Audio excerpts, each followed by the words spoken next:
My story is all about what happens when a few average Joes are confronted with the worst event imaginable. But most importantly, it's all about how you rise from the ashes and become more resilient and stronger than before. After any setback, it's all about finding the silver lining in there.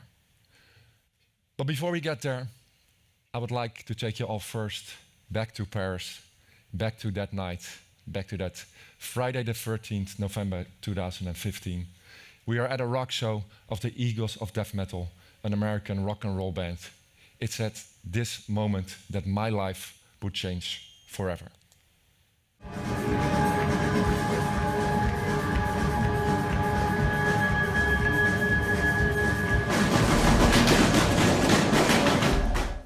I remember hearing those loud noises behind me, and I first think that someone is lighting firework in the concert hall.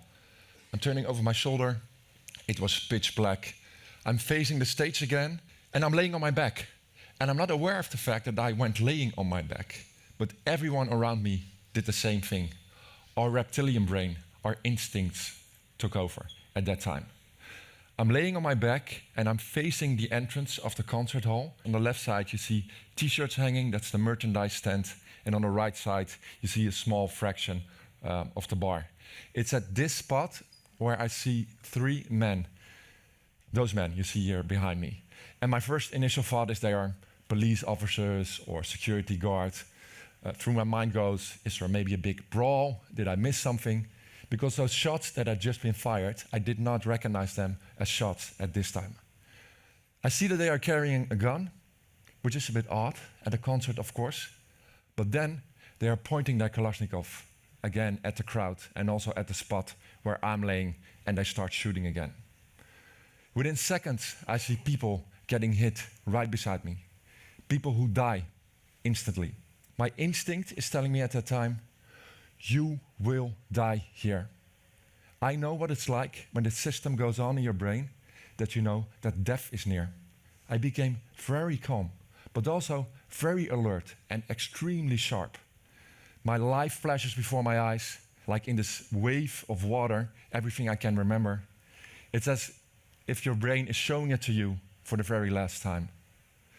As you all can see, it wasn't the last time that I could think about all those beautiful memories. I managed to escape this massacre. Escaping, I have to crawl over dead and injured bodies that are scattered all over the floor. The whole crowd was crawling on all fours through the concert venue. My mind is telling me, you need to go to the left, because that is where you got in. But what I do not know at this time, that I'm extremely close to an emergency exit, thank God. When I realize this force awakens inside me, like this beast, like I'm pushing people away, I kick people just to make my way out of there. I'm not proud of this, but it's what happens when your reptilian brain goes on. Not a second I think of my three other buddies, like, do I need to help them? Where are they?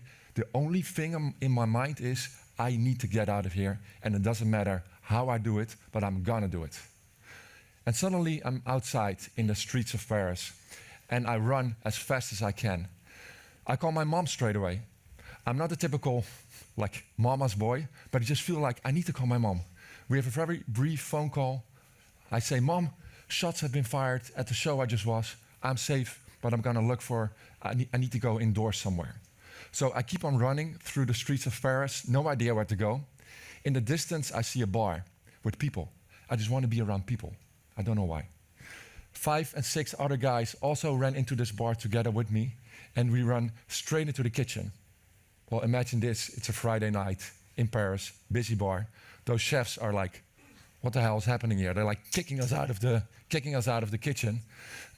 As one of the other guys, who I don't know, is screaming that there are shots being fired, that there has been a terrorist attack. There are actually several attacks in the neighborhood I am, 5 for the fact of the matter.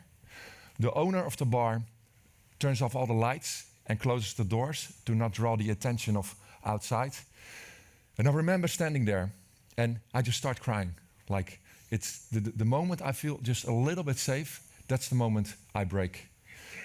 And I'm standing there alone, totally helpless. I'm covered in blood from other people. It's not a nice picture, but it's the truth. There's a lady in this bar. She's having a drink with one of her best friends. Her name is Veronique, on the left side of me. She sees me standing in the corner of the bar, and she just walks up to me and puts her arm around me. She tells me, I'm a nurse. I can tell that you are in shock. If you want to cry, please let it out. Is there anything that I can do for you at this time? The only thing I want is to go to my friends, but I'm unable to reach them through phone. In my mind, they didn't survive. Veronique offers me shelter. She asks me, do you want to come home with me? It's a chaotic scene at the bar, and it's not what you need in moments like these. I happily take on this invitation of hers. I go with her to her house, where I also meet her husband. His name is Lionel. They let me take a shower to wash the blood of my body, and they even gave me some clean clothes. Veronique asked me, give me your phone, I want to call your mom. I said, you want to call my mom? Yeah, just give me your phone and call your mom. Veronique talks to my mom on the phone, and I had spoken at this time. I think I called my mom 4 or 5 times at this stage of the evening, and I told her, of course, that everything will be fine and not to worry. Those things are, they make no impact for a mom, in situations like these. But she told me later on, when she spoke to Veronique, and Veronique told her, I'm going to take care of Ferry until Paris is safe. Don't worry. My mom said to me, then I could breathe finally. Then I felt, okay, Ferry's going to be okay. It's at Veronique's house that I'm confronted with what actually happened this night. She turns on the CNN headlines, and then I'm aware of the fact that I'm caught in the biggest terrorist attacks ever to be acted out in Europe. It's impossible to wrap your head around that when you're still caught in that night. There's a hostage situation going on in the Bataclan at the time that I'm sitting at Veronique's house. The casualties, they just go up and up. They first talk about 19 people, then 30, then 40, and it goes up to 89. These are all the attacks that took place that night in Paris, 131 casualties. It's at Veronique's house that I found out that my other 3 buddies I went to the concert with were still alive. Now, I cannot tell you how happy I was. I cried so loud, but they were tears of joy and thankfulness. I was so happy to be able to share that intimate, private moment with her. She gave me a hug and just took care of me as one of her own kids. It's that human connection, that human touch, what helps you in situations like these. But the healthcare system I was about to enter, I found it very distant and protocol-driven. There were extremely good professionals. They did everything by the book, but I was waiting for someone to ask me, what do you need?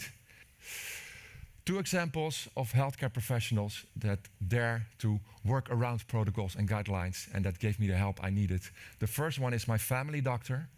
I went to my family doctor a few days after the attack, and of course, she was visibly impressed by the patient in front of her. Like, my story was dominating the global news. She was very honest. She said, what you have been through is so extreme that I do not really know what you need, but we are going to figure this out together.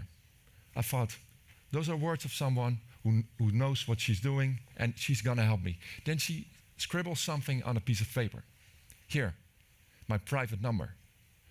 You can always call me.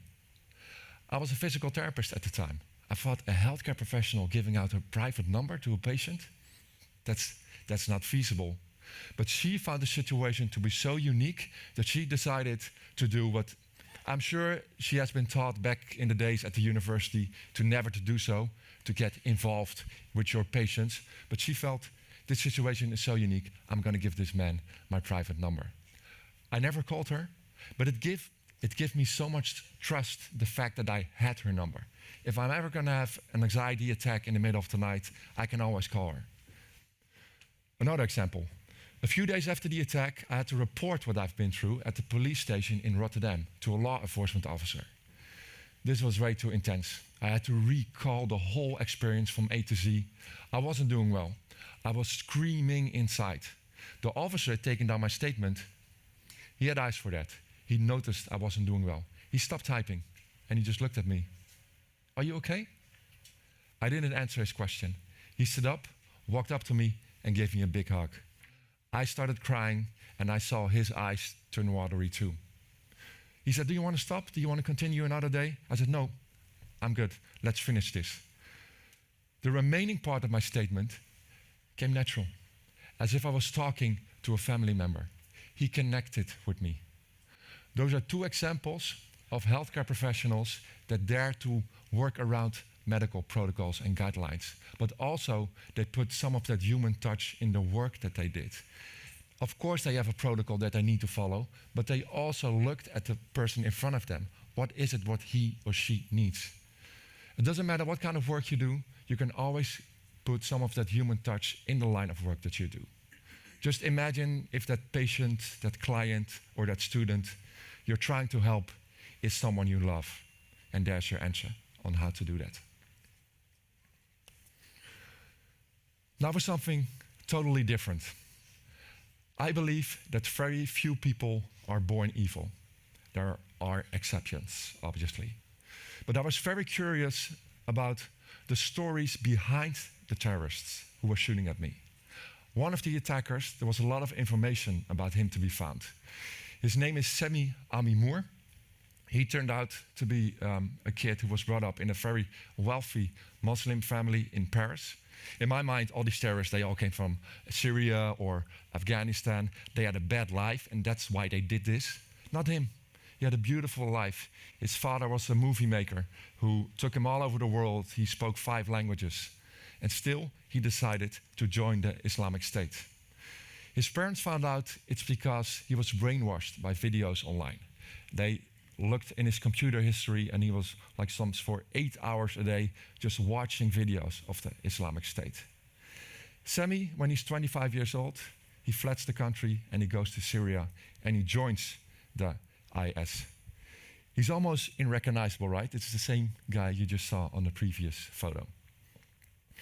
Nowadays, I can give a whole presentation about Sami Amimour alone. I'm not going to do that today.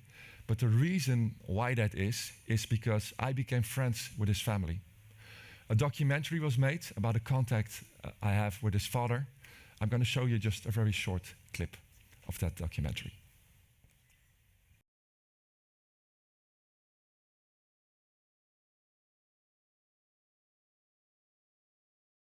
A lot of people always ask me, why did I want to meet the father of one of the terrorists that was shooting at me? Well, for me, it humanized the whole event. It gave me a perspective that is so rarely given in situations like these, which is the human side of the story. When this documentary was broadcasted, I was kind of shocked by the amount of hate that was fired towards me on the social media channels. People lost their minds when they saw this. They labeled me as a terrorist as well. They said the father should have been killed. Well, the only thing I wanted to show the world is like, you know, we come from different backgrounds, different religions. We've been through the same event and we talk to each other. That's all we did, without any expectations. I think if we look at what's going on in the world, this is exactly what needs to happen. Non-judgmental, open the door, even to you, to your enemy. Although I don't see him as my enemy at all. I was shocked by the hate that was fired towards me, but I must admit that I was struggling with a lot of anger myself too at that time.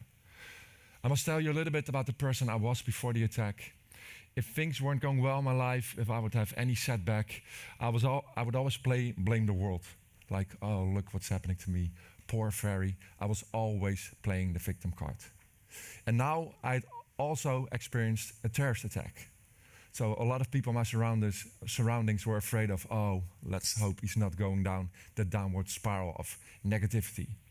But I think being confronted so shortly after the event with the beautiful parts of life in form of this new family I have nowadays in Paris, Veronique planted a seed in my head, a seed that grew on me and that made me look with a form of gratitude to this whole event. Those are big words, but in the end I felt almost thankful that I've been through all of this. But the most beautiful change was still about to happen, because I felt to my core that I was changing deep inside. This whole event gave me a different perspective on life. But more importantly, I was more drawn to people with a positive mindset. In the same way, I used to be drawn to people who were always complaining, always playing the victim card, and always responded out of anger. I don't want to let my life be guided by anger anymore. And I think I feel this so strongly to my core nowadays because I saw that night what it can do with one. It's a bad guidance, anger. When this new career of mine took off, and I was majorly influenced by other people who went through horrible events and were able to inspire other people. This is a role model for me. His name is Mohammed El-Bashari. He lost his wife by the attacks in Zaventem in Belgium in 2016. A few days after his wife was murdered, a video went viral of him. He spoke right into the camera to the terrorist. He said, "You killed my wife, I'm not angry." I remember seeing that and I thought, how can you say those words? How can they leave your mouth after your loved one has been murdered? I could not wrap my head around that. A similar story, his name is Antoine Lery. This story hits even closer to home because Antoine was also in the Bataclan. He also laid on that dance floor that I was laying with his wife. But his wife was shot to death in the Bataclan that night. He also had a beautiful story to the world. He said, "You can kill my wife, make me a single parent, but I refuse to give you my hate." I met these beautiful persons in person in a period in my life that I was really struggling with what should I do with this anger that I have inside me. And although I think you should never make grief a competition, but I made it a competition in my mind that I needed. I was looking at them and suddenly thinking like, okay, I'm alive, my bodies are still alive. These men lost their wives and they don't have anger. And why am I still so angry? It was one of the key things I needed to hear in my life to let go the anger I had inside of me. I think we all can use role models every now and then in our lives to create and become more resilient. The lessons I've learned the hard way in my life to become more resilient are applicable in every situation. You do not have to go through a terrorist attack to understand these. The most simple and hardest one for a lot of people is talk. If you don't talk about what goes on in your mind, in the end, it's going to devour you and tore you up inside. It's been my saving grace that I was always a very social person. I used to be a physical therapist. I talked this trauma like out of my whole system. It sometimes baffles me that people share the same bed or the same household and they don't know from one another what goes on in their mind. It all starts with opening your mouth and making words come out. It sounds so easy, but for a lot of people, that's the hardest thing to do. That you take care of your physical and mental well-being. It's so extremely important. The physical part, I was always aware of. It's what you may expect from a physical therapist, of course. I was in the gym 5-6 days a week. Also my saving grace when I was suffering from PTSD. Because the endorphins you release are just, they're so much better than Xanax. It's the medicine that your body creates for you. But that there's also a thing as mental fitness. Never in my mind was that anything I should have practiced. But when I was at my lowest point in my PTSD days, a good friend of mine said, "You should meditate." And I was kind of like, look at me, I'm not a hippie. That's not something that is going to suit me. But you sometimes hear it from the wrong people. When I was at my lowest, I thought, okay, I'm going to give it a go. I went on a meditation course. This is a part of my daily routine now. Twice a day, I meditate, 20 minutes, in the morning and at the end of the day. It helped me so much, it's unbelievable. And I think every one of you in this room, it would be beneficial if you have 2 moments in your day where you recharge your brain. And it doesn't have to be meditation. There are ice baths you can take, focusing on your breathing, but the results are going to be the same. The easiest way to start meditating is, the easiest form of meditation is writing down your gratitude. You force yourself to focus on the positive things in your life. That's all it is. I mean, we're all masters in just worrying over and over about things we can't control. If we would just put a fraction of that energy in focusing on what goes right in your life, that is actually how you create and build resilience. It's the easiest form of starting to become more resilient. But in the end, it's all about how can you add meaning, how can you add purpose to even the most horrible experiences in your life. And that way, it's not that you would say, I'm happy this event took place. It's something I could obviously never say about the Bataclan attack because so many people died. But if you find the silver lining in there, that's the biggest skill you can develop, talking about resilience. It's not good that it happened to me, but the lessons I took from this horrible experience, those I would never want to miss in my life. That's what resilience is all about. I think we can all really learn something from the Japanese culture. They use this as a metaphor. This traditional Japanese teacup, if it breaks, they put it back together with something shiny. The cup they put together, they prefer over the original cup because now it has a story to share. It has a story to tell. And you're gonna wonder things like, did someone break it? Did someone drop it? Those are the wrinkles in your face, the scars on your body, but also the scars on your soul. It's good to consider this if you feel like life is all just destroying you again. But I also feel really deeply to my core that I owe it to life to view life this way, that I'm thankful for what happened to me, that I'm thankful that I'm able to stand here today in front of you and share my story. I owe it to all of those people that lost their lives that night in the Bataclan. 89 of those people who died are in this photo. 89 people who were just like me out there for a night of fun with their friends, and unfortunately, their life ended that night. So being more grateful with life, viewing life through rose-colored glasses is exactly how I've dealt with this ordeal. And I will never forget that so many people lost their lives that night in the Bataclan. But I can tell you, Amsterdam, I have never been as happy as I am today. Thank you.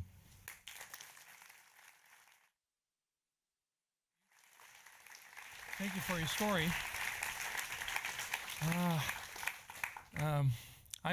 I just wrote down, and the funny thing is, you answered it in your final remark. I wrote down, how is he now? You said, I've never been happier in my life. And I was wondering, is that true? Yes.